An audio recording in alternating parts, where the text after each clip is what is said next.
ሰላም ሰላም ውድ የዩቲዩብ ተከታታዮች እንደምን አላችሁልኝ? ዛሬ በአዲስ ቪዲዮ መጥቻለሁ። እንግዲህ ትውልድን ይረከባሉ ተብለው የሚታሰቡ ተማሪዎች ትምህርታቸውን ያው እያቋረጡ እየገቡ ብልግና የሚሰሩበት ጫካ አለ ተብዬ በጣም አሳሳቢ ደረጃ ደርሷል ተብዬ ተነግሮኝ ነው ወደዚህ ጫካ የመጣሁት። እንግዲህ እዚህ ጫካ ውስጥ አጠገቡ ትምህርት ቤት አለ። ይህም ትምህርት ቤት እንግዲህ ከተማሪዎቹ እየሾለኩ እየወጡ በጣም መጥፎ ነገር ወይም ደግሞ ብልግና ድርጊቶችን ይሰራሉ ተብዬ ተገልጾልኝ ነው እንግዲህ የመጣሁትኝ።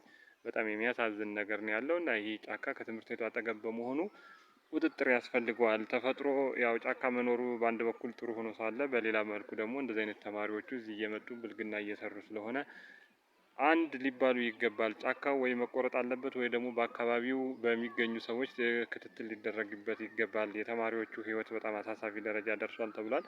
እዚህ ገና የ9ኛ ክፍል እና የ10ኛ ክፍል ተማሪዎች ሳይቀር ወደዚህ ጫካ በመግባት እንግዲህ የተለያዩ ብልግናዎችን ይፈጽማሉ። እንዲሁም ደግሞ ሱስ ነገሮችን ጫት ምናምን ነገር እንደዚህ አይነት ነገሮች ላይ እየተጠቀሙ ስለሚገኙ ትኩረት ያሻል በሚል ጉዳይ ነው ይህ ነገር ወደ ዩቲዩብ ይዤ የመጣሁበት ዋነኛ ምክንያት ይህ ነው እና አሳሳቢ ነገር ስለሆነ ነው ይህን ነገር ለእናንተ ለማስተላለፍ የፈለግኩት።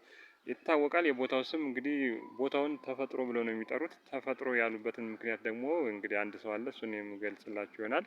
በእሱ አማካኝነት የምነግራችሁ ይሆናል። አብራችሁን እንድትቆዩ ጋብዛችኋለሁ።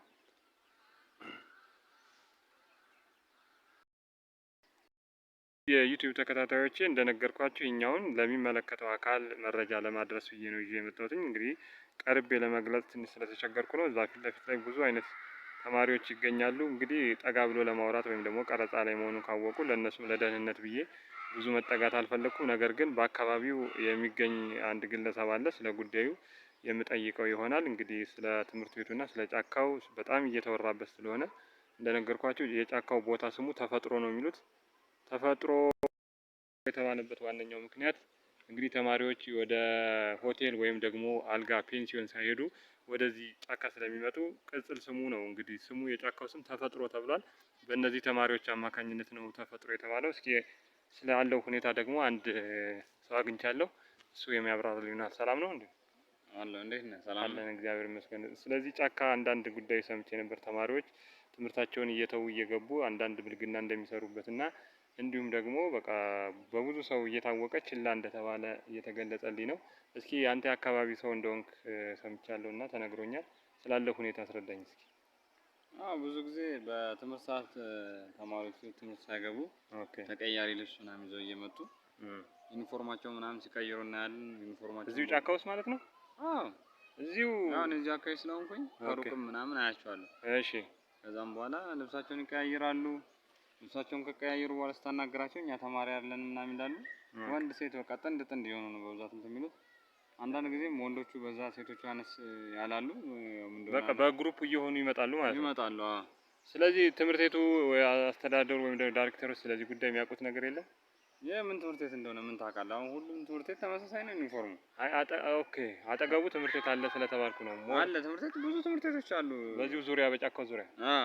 ብዙ ትምህርት ቤቶች ስላሉ የትኛውን ብለን እንትን ትላለን። ሁሉም ጋር መሄድ እንችላለን፣ ግን ያው ስለዚህ አሁን ምን መፍትሄ እየተሰጠ ይገኛል? መፍትሄማ ማን ይሰጣል? እኛ ምን አገባን ብለን። ስለዚህ አንድ ወንጀል ሲሰራ ለፖሊስ እንጠቁማለን እንጂ። አይ ልል የፈለኩት ምንድነው፣ አንደኛ ተማሪዎች ናቸው ዩኒፎርም ለብሰው ሲታዩ፣ እንዲሁም ደግሞ ገና ልጆች መሆናቸው ይታወቃል። እንደዚህ አይነት ድርጊት ሲሰሩ እንዴት ነው የአካባቢ ሰዎች ምንም የሚሉት ነገር የለም እንዴ? ወይ ጉድ ብለው ያልፋሉ። በቃ ተገርመው የዘንድሮ ልጅ በቃ እንደዚህ ባለገ ቲክቶክ ባለገው ምናምን ብለው ይሄዳሉ እንጂ ሌላ በመፍትሄ የተሰጠው ነገር የለም። አስተማሪዎችስ ምን አይነት መፍትሄ ይሰጣሉ?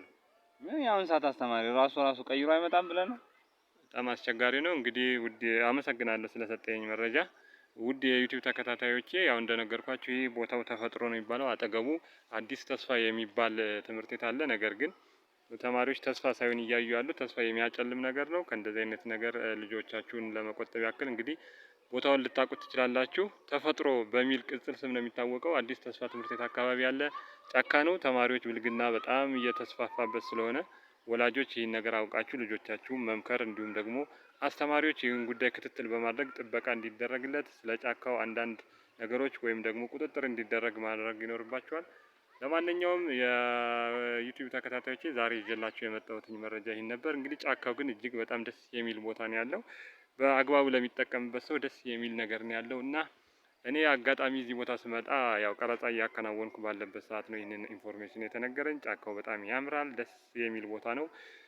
ቪዲዮን ከወደዳችሁት እንዲሁም ደግሞ ሀሳባችሁን ይህን ቦታ አሁን እናውቀዋለን የምትሉ ሰዎች እስኪ ይህ ነገር በአግባቡ ቁጥጥር ይደረግበት የምትሉ ሰዎች በኮሜንት ሀሳባችሁን አሳውቁኝ። በሌላ ቪዲዮ እስክንገናኝ ሰላም ሁኑልኝ። አመሰግናለሁ።